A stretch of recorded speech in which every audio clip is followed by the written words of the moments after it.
কিছুক্ষণ আগে আমি ঢাকা মেডিকেলে গিয়েছিলাম। সেখানে আমাদের বন্ধু, আমাদের সহযোদ্ধা ওসমান হাদি লাইফ সাপোর্টে আছেন। তার যে বর্তমান অবস্থা সেখানে দেখার সুযোগটুকু হয়ে ওঠে নাই।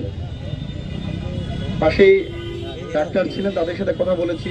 সেখানে সদ্য সাবেক উপদেষ্টা মাহফুজ ভাই, এবি পার্টির চেয়ারম্যান, তারাও ছিলেন। কেউ কথা বলার সুযোগ হয়ে ওঠে নাই। আজকে ওসমান হাদি লাইফ সাপোর্টে আমাদের সবার হৃদয় রক্তক্ষরণ হচ্ছে, বাংলাদেশের সকল মানুষের হৃদয় রক্তক্ষরণ হচ্ছে। আমার ভাই প্রকাশ্যে দিবালোকে আমাদের রক্তের বিনিময়ে গঠিত সরকারের আমলে খুনিবিদ্ধ হয়ে আইসিইউতে থাকতে হয়। এর চেয়ে লজ্জার দুঃখের ঘটনা হতে পারে না। ডাক্তার বলেছেন তার গুলি কানের নিচে লেগেছে, এখানে হয়ে গেছে, ইনফেকশন ছড়ানোর সম্ভাবনা রয়েছে, যার কারণে যেটা শুনেছি এখন পর্যন্ত যে তার মাথার খুলি আলাদা করে ট্রিটমেন্ট করতে হবে। এমন একটা বাস্তবতা আমরা দাঁড়িয়ে আছি।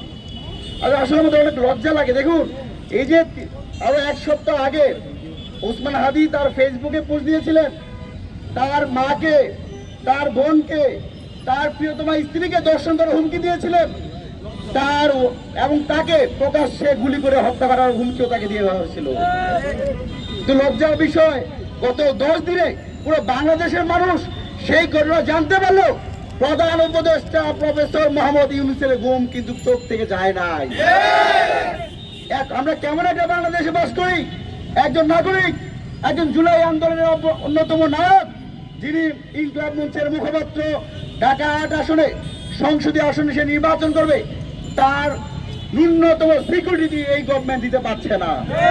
নির্বাচন গণসংযোগ করবেন, তার জন্য তিনি ফেসবুকে আহ্বান করেছেন, তারা যাকে পছন্দ করে, ভালোবাসে, তারা যেন সেগুন বাগিচায় যায়। সেগুন বাগিচা থেকে তারা একসাথে 10 জন একটা টিম ছিল, 5টা রিক্সা নিয়ে তারা বিজয়নগরে কালবাটে যায়।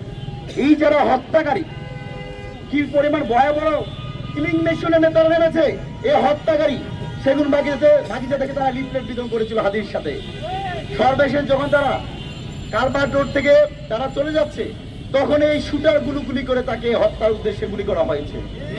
আপনারা চিন্তা করেন, আমরা কিন্তু বারবার বলছি জুলাই আজ ধ্বংসস্তূপে পরিণত হয়েছে। জুলাইয়ের সমস্যার যোদ্ধারা আজকে তাদের জীবন নিয়ে সংকটাপূর্ণ অবস্থা দাঁড়িয়েছে। সেই জায়গাতে তাদেরকে টার্গেট কিলিং করা হচ্ছে। সাধারণ মানুষের কোনো নিরাপত্তা দিতে এই সরকার ব্যর্থ হয়েছে। আরেকটা বিষয় না বললেই নয়, আমরা দেশবাসীর কাছে আসলে আমাদের কোথাও যাওয়ার জায়গা নাই। এদেশে আমরা ছিলাম, আমাদের শেষ রক্তবিন্দু থাকা পর্যন্ত আমরা দেশে থাকবো। আমাদের নিরাপত্তা দেশের জনগণ দিবে।